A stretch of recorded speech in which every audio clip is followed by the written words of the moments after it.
ಇಲ್ಲಿ ನಾನು dry fruits laddu ಮಾಡ್ಕೊಳ್ತಾ ಇದ್ದೀನಿ. ಅದಕ್ಕೆ ನಾನು ಸ್ವಲ್ಪ ಶೇಂಗಾ ಬೀಜ 1.5 ಕಪ್ ತೊಗೊಂಡು ಅದು ಚೆನ್ನಾಗಿ ಗರಿಯಾಗಿ ನಾನು ಹುರಿದು ಅದನ್ನು ಸಿಪ್ಪೆ ತಗೊಳ್ತೀನಿ.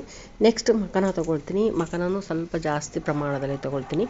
ಇದು ಹಾಗೆ ತಿನ್ನೋಕ್ಕಾಗೋದಿಲ್ಲ, ಸ್ವಲ್ಪ ಫ್ರೈ ಮಾಡಿ ಅದನ್ನು ನಾವು ತೊಗೊಳ್ಬೇಕು. ಹಾಗಾಗಿ ನಾನು ಈ ಲಾಡುಗೆ ಸ್ವಲ್ಪ ಜಾಸ್ತಿ ಪ್ರಮಾಣದಲ್ಲಿ ಹಾಕ್ಕೊಳ್ತಾ ಇದ್ದೀನಿ. ಇದಕ್ಕೆ ಬೇರೆ ಎಲ್ಲ ಡ್ರೈ ಫ್ರೂಟ್ಸು ಹಾಕ್ಕೊಳ್ತಾ ಇದ್ದೀನಿ. ಇದಕ್ಕೆ ನಾನು ಬ್ಲ್ಯಾಕ್ ಎಳ್ಳು ಮತ್ತು ವೈಟ್ ಎಳ್ಳನ್ನು ಹಾಕ್ಕೊಳ್ತಾ ಇದ್ದೀನಿ. ಎಳ್ಳು ಸ್ವಲ್ಪ ಹೆಲ್ತಿಗೆ ಒಳ್ಳೆಯದಲ್ವ, ಎಲ್ಲ ಫ್ರೂಟು ಹೆಲ್ತಿಗೆ ಒಳ್ಳೆಯದು. ಅದರಲ್ಲೂ ಎಳ್ಳು ನಾವು ಜಾಸ್ತಿ ತೊಗೊಳ್ಬೇಕು. ಅದರಲ್ಲಿ ಮಂಡಿ ನೋವು, ಕಾಲು ನೋವು, ಮೂಳೆಗಳಿಗೆಲ್ಲ ತುಂಬ ಗಟ್ಟಿ ಅಂತ ಹೇಳ್ತಾರೆ. ಸ್ವಲ್ಪ ಒಣಕೊಬ್ಬರಿ ಹಾಕ್ಕೊಂಡಿದ್ದೀನಿ. ಇದನ್ನೆಲ್ಲ ಚೆನ್ನಾಗಿ ಸ್ವಲ್ಪ ಗರಿಯಾಗಿ ಹುರಿದುಕೊಂಡು ಇದನ್ನು ನಾನು ಮಿಕ್ಸಿಯಲ್ಲಿ ಪೌಡ್ರ್ ಮಾಡ್ಕೊಳ್ತೀನಿ. ಮಿಕ್ಸಿಯಲ್ಲಿ ನಾವು ಹೇಗೆ ಬೇಕಾದ್ರೂ ಮಾಡ್ಕೋಬೋದು. ತರಿ ಆದರೂ ಮಾಡ್ಕೋಬೋದು, ಸ್ವಲ್ಪ ನುಣ್ಣಗಾದರೂ ಮಾಡ್ಕೋಬೋದು. ನಮಗಿಷ್ಟ ಅದು ಯಾವ ಬೇಕೋ ಆ ಥರ ನಾವು ಮಾಡ್ಕೋಬೋದು. ಇಲ್ಲಿ ನಾನು ಎಲ್ಲ 1-2-3 ಬ್ಯಾಚಲ್ಲಿ ಇದನ್ನು ನಾನು ಮಿಕ್ಸಿಯಲ್ಲಿ ಪೌಡ್ರ್ ಮಾಡಿಟ್ಕೊಳ್ತೀನಿ. ತುಂಬ ಪೌಡ್ರಿಲ್ಲ, ಸ್ವಲ್ಪ ತರಿಯಾಗಿ ಮಾಡ್ಕೊಳ್ತೀನಿ. ಇದಕ್ಕೆ ನಾನು ಕಡಲೆ ಹಿಟ್ಟಂದರೆ ಹೋಲ್ ಕಡಲೆ ಬರುತ್ತಲ್ಲ ಆ ರೀತಿ ಅದನ್ನು ನಾನು ಪೌಡ್ರ್ ಮಾಡಿಟ್ಕೊಳ್ತೀನಿ. ಇದಕ್ಕೊಂದು 2 ಸ್ಪೂನು ಗಸಗಸೆ ಹಾಕ್ಕೊಳ್ತೀನಿ. ಇದು ಸ್ವಲ್ಪ ಏಲಕ್ಕಿ ಪೌಡ್ರ್ ಹಾಕ್ಕೊಳ್ತೀನಿ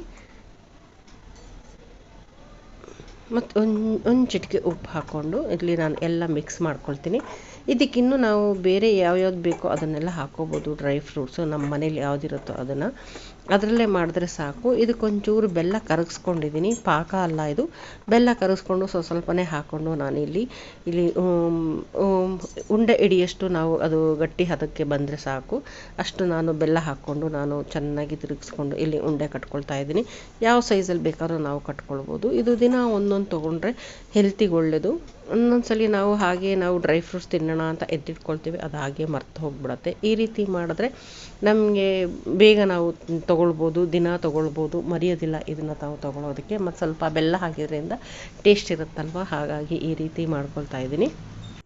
ಬೆಳಗ್ಗೆ ಖಾಲಿ ಹೊಟ್ಟೆಯಲ್ಲೂ ನಾವು ತೊಗೊಳ್ಬೋದು. ಇಲ್ಲಾಂದರೆ ನಮಗೆ ಹೊಟ್ಟೆ ಹಸು ಆದಾಗ ನಾವು ಇದರಲ್ಲಿ ಈ 1-2 ಬಾಲ್ನ ತೊಗೊಂಡ್ರೆ ಸಾಕು. ನಾವು ಇಲ್ಲಿ ಮಕ್ಕಳಿಗಂತೂ ತುಂಬ ಇಷ್ಟಪಟ್ಟು ತಿಂತಾರೆ, ವಯಸ್ಸಾದವ್ರಿಗೂ ಇದು ತುಂಬಾ ಒಳ್ಳೆಯದು. ಹಾಗಾಗಿ ಈ ರೀತಿ ಖಾಲಿ ಆದ ತಕ್ಷಣ ಒಂದು ಸ್ವಲ್ಪ ದಿವಸಕ್ಕೆ ಇದನ್ನು ಅವಾಗವಾಗ ಮಾಡಿಟ್ಕೊಂಡ್ರೆ ತುಂಬ ಒಳ್ಳೆಯದು. ಮನೆಯಲ್ಲೇ ನಾವು ಈ ರೀತಿಯಾಗಿ ಹೆಲ್ದಿಯಾಗಿರೋ ಫುಡ್ಗಳು ಮಾಡ್ಕೊಂಡು ತಿಂದರೆ ನಮಗೂ ಒಳ್ಳೆಯದಲ್ವ. ಹೊರಗಡೆ ತುಂಬ ಕಾಸ್ಟ್ಲಿ ಇರುತ್ತೆ ಇವೆಲ್ಲ. ನಾವು ಎಲ್ಲ ಒಂದೇ ಸಲ ಕ್ವಾಂಟಿಟಿ ತೊಗೊಂಡು ನಾವು ಈ ರೀತಿ ನಾವು ಉಂಡೆಗಳನ್ನೆಲ್ಲ ಮಾಡ್ಕೊಳ್ಬೋದು, ಸ್ವೀಟ್ಗಳನ್ನ ಮಾಡ್ಕೊಳ್ಬೋದು. ಅಂದರೆ ಸ್ವಲ್ಪ ಶುಗರೆಲ್ಲ ಕಡಿಮೆ ಹಾಕ್ಕೊಂಡು ಬೆಲ್ಲದಲ್ಲಿ ಮಾಡ್ಕೊಳ್ಬೋದು. ಹೇಗಿದೆ ಅಂತ ಕಮೆಂಟ್ ಮಾಡಿ ಹೇಳಿ.